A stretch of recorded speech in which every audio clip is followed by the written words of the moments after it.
Yo, what's up, everybody? It's your boy Showtimedr. So they actually snuck in some little bits of.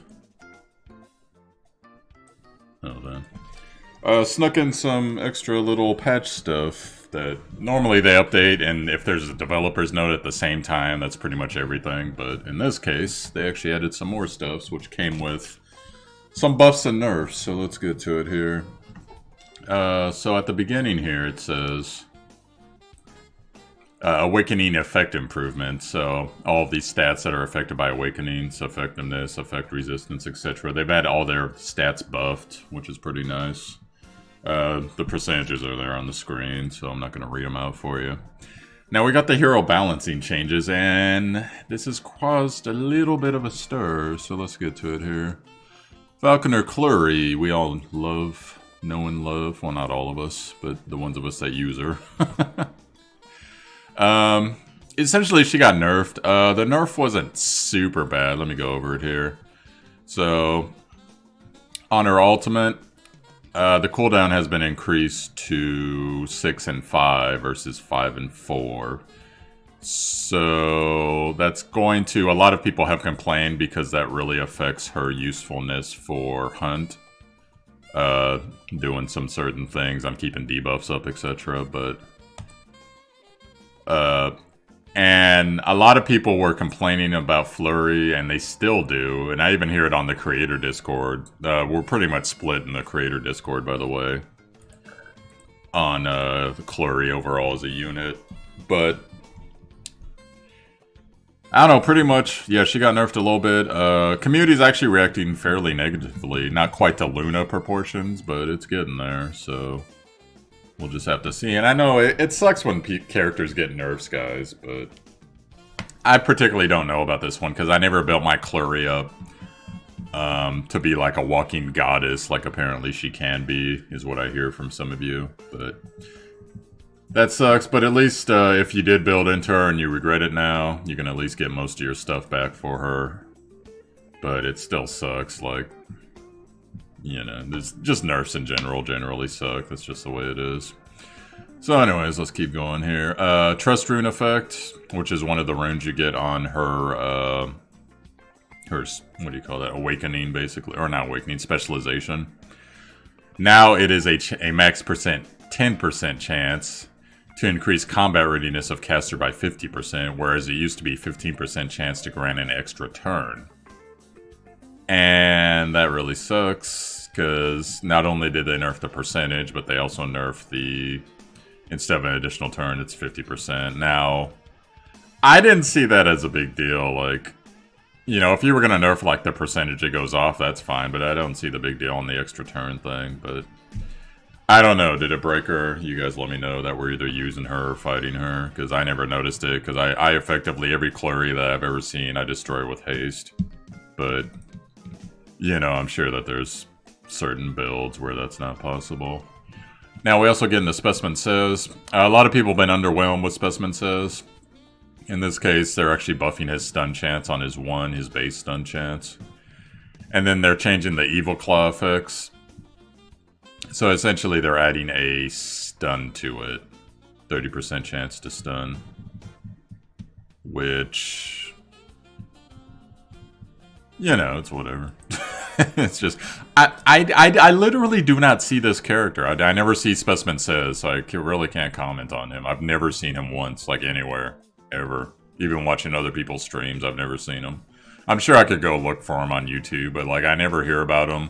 The only time I hear about Specimen Says is, oh, Specimen Says sucks, or oh, Specimen Says they need to buff him, or whatever. So hopefully with this, I'll be able to see him a little bit more, because you notice they buffed 2 of his abilities. Or excuse me, all of his abilities, rather. So, and then Lightstorm, if you didn't notice. Resets cooldown of Lightstorm if enemies defeated. Kind of works like Arbiter Vildred's ultimate there. If the enemy is stunned, penetrates their defense, which has always been there. So, Spectre Tenebra. A lot of people didn't like Spectre Tenebra just because they've nerfed the living holy hell out of poison. Which, I understand, because that kind of sucks. Like, they sold us on this gimmick of poison, and then, all bosses are immune. This boss cleanses debuffs and buffs himself, so it's just the way it is now. Attacks with an explosion of poison energy. Actually, let me get to what it is now. Because they basically changed it. It used to be inflicts poison. So when the enemy is debuffed, the range of poison blast extends to 2 enemies. But now it is the caster cannot be targeted if ally heroes remain. Every time someone is defeated, the caster's attack and defense will increase by 7%, max of 10%.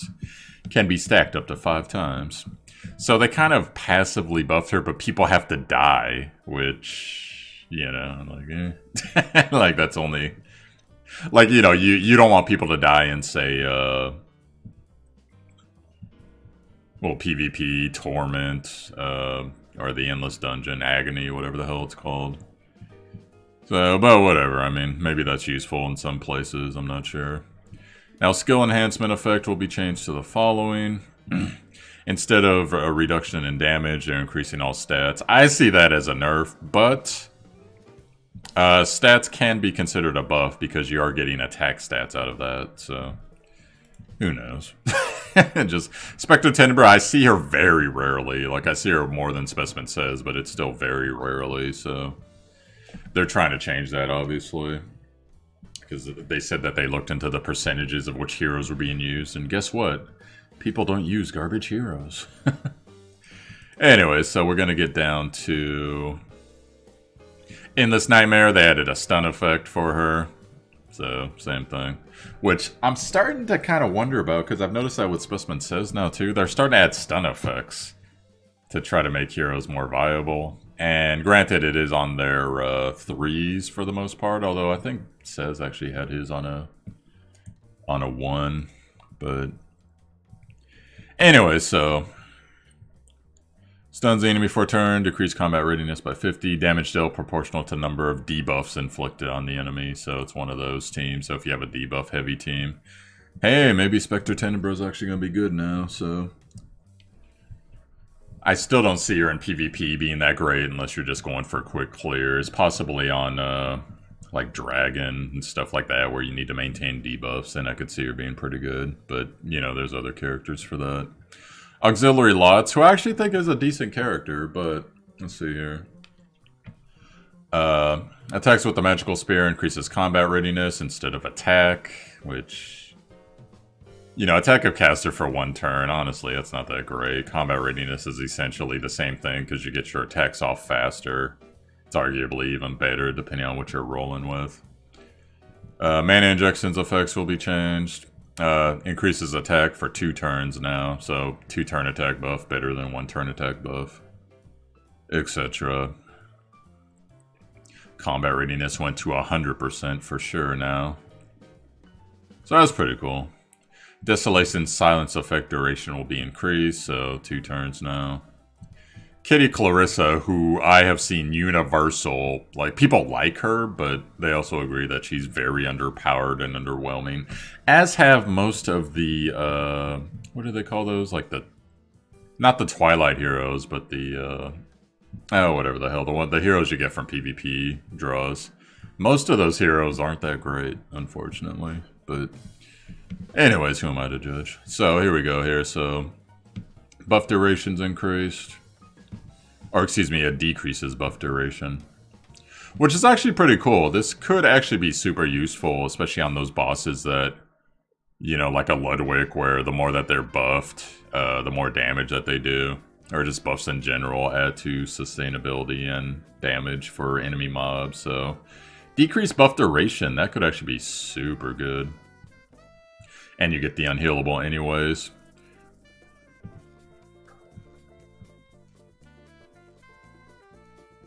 Now it's at 2 turns, so that's even better. I'm so cute, which arguably one of the dumbest skills in the game as far as name. They basically buffed it so that cooldown gets decreased, so that could be pretty good. Assassin Sid, who most people also tell me is very underwhelming unless you're fighting speed heroes, which, you know, in PvP, majority of people roll speed, so. When an enemy is defeated, increases the caster's combat readiness up to 30%. And also increases attack for 1 turn. So if Sid's getting kills, that'll be better. Also, they changed one of his skill enhancements, so combat readiness rather than speed, which sucks because he's totally built around speed. Combat readiness is never bad, but, you know, everyone wants speed. It's just the way it is in this game. Now we got Execution, which is also Assassin Sid's skill. Combat readiness has basically been buffed. 50% from 30%. I'll save you guys the reading. Tywin. All-out attacks decreased defense chance will be increased. Tywin I actually think is already super strong, but I guess people don't use him. He's super good, but I guess because he's not a waifu, most people don't use him. So, 75% base chance, max of 100 now. Cecilia. Funny part about Cecilia, I still think Cecilia is really good too, but they buffed her anyways, which is funny. So pretty much provoke chance went up with Spear, which is something I have Cecilia, so I did want to see it, but I also didn't want to see it because I fight against a lot of Cecilias, and the thing that makes Cecilia so good is she can provoke you that first turn, and then you're screwed on your turn order as far as what you want to do, and if your healer gets taunted, GG. So it's actually, but, you know, there is a counter to that, though. You can run that immunity rune for the first turn. At least on your healer or whoever you don't want to get taunted, so. Pretty good there. Now, Basar, I already thought Basar was good too, but the only thing that Basar has an issue with is his overall damage output.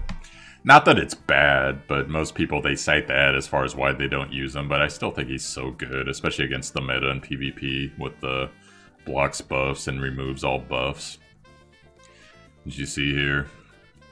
But now, they've added to it so that the cooldown is even less, so that makes him even better. Like, it opens up the possibility of if you have a long PvP match, which long, in my opinion, is 4 turns in PvP, where a match hasn't been decided yet. You know, if it's down to the wire and there's 2 heroes left on each side. You know, maybe this cooldown reduction will come into play there. That'll be good. Now, Zerat, though, here's another guy that people used him a lot early game for his AoE stun, and they don't use him as much anymore. They pretty much gave him so that Ice Pick increases his combat readiness and increased damage, as it was before when enemies debuffed. Iceberg's cooldown going down. This is his AoE stun. So, 4 turns. Now, Silk, they actually made Silk pretty crazy now. Actually makes me kind of consider, I would build her even though Bellona, I think what it was they introduced Bellona and everyone's like, well, why the hell would I use Silk unless I'm running a purely speed team? So now, they actually messed with her focus. So that she's going to have more focus, essentially, because she's using 1 focus versus 2 focus at the end of a turn. If, you know, she has the focus already at max. So then she'll get the extra... Basically, she gets more passive damage, which is pretty crazy. But then Storm Arrows decrease speed and chances increase. And it's only 5%, but, you know, getting to 100% versus getting to 95, that means that only reliably fire heroes, for the most part, unless someone has a butt ton of effect resist, is going to resist, so... Actually turned her into a pretty decent unit now. Like, she's much stronger than she was purely because of this, honestly. But, you know, go experiment with her, see if you like her. Crozet, here's another guy that deserves more to be played more. Ice Knight. The Forgotten Ice Knight, by the way, because everyone knows Crow. Most people, it's like, Crozet, who's that? Even though we can all get him. Anyway, so Mark of Affections, Mark of Protections effects are changed. So, increase in defense now. Pretty sexy. And then everything else is pretty much the same after that. Now, supposedly they're giving us more chances to get Molagora, which is pretty good. And they're also, actually, the Molagora chances come later. This is actually, it's going to take less Molagora to upgrade skills. And they are supposedly going to refund us the Molagora at some point that we've already spent on certain character skills. So that'll be pretty cool. It just means that we can build heroes faster. We can test out more heroes. pretty good stuff there. Molagora exchange improvements. Basically, you don't have to hunt them down in the stupid dungeons anymore. You can normally just go to an in-game shop now, which is what they should have done before, but whatever. They finally got around to it. Arena Season 2 is coming. For those of you that care, I don't. No, I do care to a point, but, you know, PvP in every game, eventually, it's just like the same 8-10 heroes, so it's just the way it goes. Now, for those of us that were saving our PvP tokens to instantly purchase Season 2 gear, haha, they added an additional currency, so we're screwed, but you still need the old currency, so it kind of works out, but, you know, they're doing that to prevent everyone from just instantly getting Season 2 gear, which is too bad, because I was going for that. But that's the way it is, so there's Glory Crest now, there's going to be the new shop, Hall of Fame, which is stupid, but whatever. I think, literally, like, the reason I think they put Hall of Fame in is because one of the developers was a Hall of Fame player on Summoner War, so it's pretty funny. They're gonna change the relics out coming up here, 4 days as I do this video, so if you want one of the relics that's there, you better go and get it right now. And these are the new relics that are gonna be up. Rosa Hargana, by the way, super good on any of your rangers, especially if you have Bologna. Super good. Or any hard-hitting ranger, honestly. Or like an effect that you want to go off, like say Shuri's effect or something like that. Super good. So, what else here? They did some fixes and package price BS, so. Etc. And then one other thing to note, they actually banned, look at this here, 3,039 accounts because legal programs, so whether they were giving themselves stats or auto farming or whatever the hell it was, who knows. So if you were one of those banned people, let me know what you were doing. I actually think that's pretty funny. And anyways, guys, that's pretty much it for updates right now. I'm not gonna go into super detail what we're talking about in the creator Discord right now, but the basics of what we're talking about is mostly, you know, the typical compliment sandwich stuff, like, wow, everyone's doing such a great job. But also, Angelica. Over half of the Discord thought that Angelica would get nerfed somehow. And she didn't. And we were thinking probably it was going to be skill 2, they'd increase her cooldown by 1, but they didn't. And a lot of you are happy about that. I personally don't have Angelica, so I generally don't care, but I do have to admit, sometimes when you're fighting her, good lord. But anyways, so then we have some drama going down. I guess I'll read a little bit of it. So I'll just say, the person that has like 20-some guilds in our Discord, he basically said, I don't see why. I wasn't expecting Angelica nerf, and my community wasn't either, actually. In my eyes, the problem isn't Angelica being too good, it's more that the other heroes, like Aether and Montmorency, being lacking. Which I disagree with, personally. So then, another popular YouTuber says, I don't think you read your own comment section. You have 4 comments that go like this. And it's basically comments of, they didn't nerf Angelica, etc. And then he said something that's actually kind of personal, so I'm not going to share it. But it was a jab. So... Anyway, so that's the type of stuff, like, most of us were saying, we expected a nerf, and we didn't get a nerf, so that's just the way it goes. But, you know, like, I have, what's her face, oh god, I forget her name now. Well, anyways, I have that one Wind Ranger, Bologna. I have Bologna to deal with her, so... In general, I don't care. It's just the problem is all my heal blockers are fire. So, blocking her heal is pretty rough, and I don't have a reliable AoE buff blocker, unless you want to count Bosk, which of course I haven't built really, which I'm considering now actually, because I need an Ice Knight. I've been trying to go for Crow, But I might just settle for Crozet. But I'm looking at Basque a little bit more now just for that block. But we'll see. So, anyways, guys. But this has been my thoughts on this situation. So, let me know what you guys think of all this. Sucks about Clury. Angelica escapes. And they're starting to buff heroes that either people don't use or people underutilize according to them. So, but alright guys, that's enough out of me. So, yo, if this is your first time watching the channel, Showtime Doctor, Showtime DR, you found my YouTube. Hit like and subscribe if you enjoyed the content. Also, you can come check out, check the title info. You can click show more. There's a link to my Twitch and my Discord. Twitch, I'm starting to stream a little bit more non-gacha games on my Twitch, but my Discord, we got Epic 7 tabs. I'm probably going to start streaming on YouTube, my gacha games, so we'll see how that goes. I'm just happy to be able to do some content tonight and not be dead dog tired from all the stuff I'm going through, but you don't care about that. So, have a great day, guys. I hope you're doing well. Peace.